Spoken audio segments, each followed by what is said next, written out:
quarto tópico diz: permanecer puro ou corromper-se? Como podemos resumir a incrível experiência de viver pela graça de Deus? Em Gálatas 2:20 diz: já estou crucificado com Cristo, e vivo não mais eu, mas Cristo vive em mim. E a vida que agora vivo na carne, vivo-a na fé do Filho de Deus, o qual me amou e se entregou a si mesmo por mim. Essa pergunta ela é muito interessante. Podemos dizer que o apóstolo Paulo, ele chegou assim ao ápice da experiência cristã, naquilo que o homem, né, na sua natureza humana, pode alcançar, né, ao dizer essas palavras, né, que ele já estava crucificado com Cristo, não vivia mais ele, mas Cristo vivia na sua pessoa, é isso? Isso. Mas a pergunta, ela se dirige não só à experiência de Paulo, mas a nós, né? Como podemos, né? Sim. Como podemos resumir a incrível experiência de Paulo. Então, irmãos, a nota é muito interessante, que pela graça de Cristo, podemos realizar tudo o que Deus exige. Então, o apóstolo Paulo havia alcançado essa maravilhosa experiência pela graça. E esta mesma graça que nos habilita também.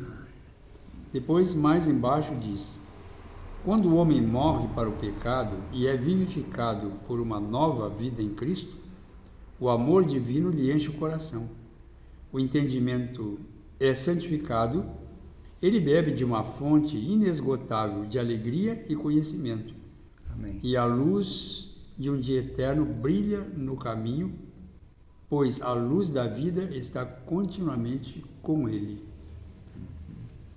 Então, irmãos, tudo nós devemos à graça de Deus, né?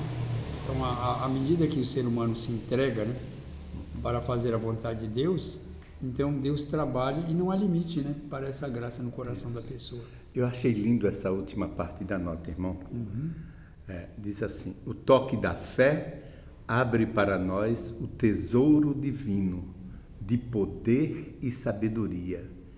E assim, por meio de vasos de barro, Deus realiza as maravilhas de sua graça. Hoje, necessitamos grandemente dessa fé viva.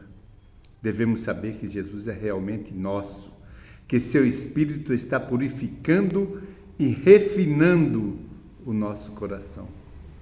Se os seguidores de Cristo tivessem fé genuína, em mansidão e amor, que obra poderiam realizar? Que fruto seria visto para a glória de Deus? Exatamente. Que lindo, né, irmão? Maravilha. Muito maravilhoso o texto. Justamente, né? Isso. AB. Porque Paulo ficou muito alarmado com os crentes que viviam na Galácia. E o que devemos aprender disso? Ao escrever uma carta aos Gálatas, né, Paulo os chama de insensato, né? Quer dizer, a palavra insensato é uma pessoa que não tem sensatez, né? Exato. É algo que a pessoa podia fazer correto, mas deixa-se dominar por um espírito, né? Exato. Diz assim: ó insensato Gálatas, quem vos fascinou para não obedeceres à verdade, a vós perante os olhos de quem Jesus Cristo foi já apresentado como crucificado? Então, aqui nós vemos através da história de Paulo na Galácia, é que alguns guias religiosos se infiltraram no meio dos irmãos.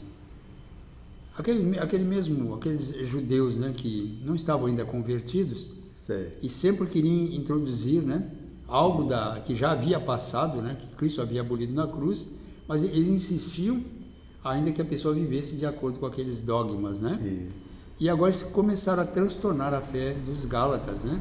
Por isso que Paulo usou esta expressão. Diz a nota, né?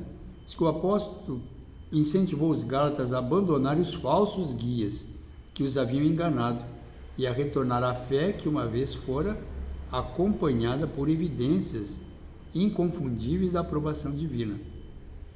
Como era a religião desses enganadores? Diz assim, a religião que viviam consistia em uma série de cerimônias praticadas com o objetivo de obter o favor divino.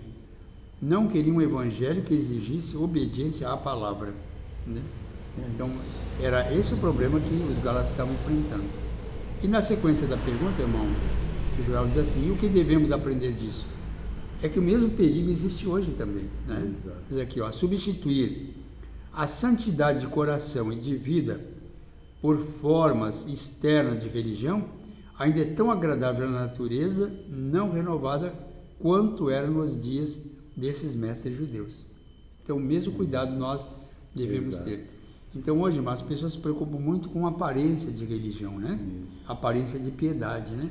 Isso. Mas, muitas vezes, negam viver a vida, né?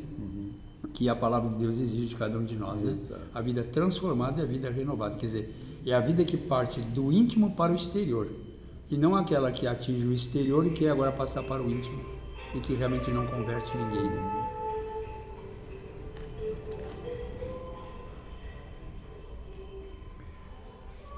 Então, nós vemos, né, que o inimigo procura querer desviar o cristão do foco, que é Cristo.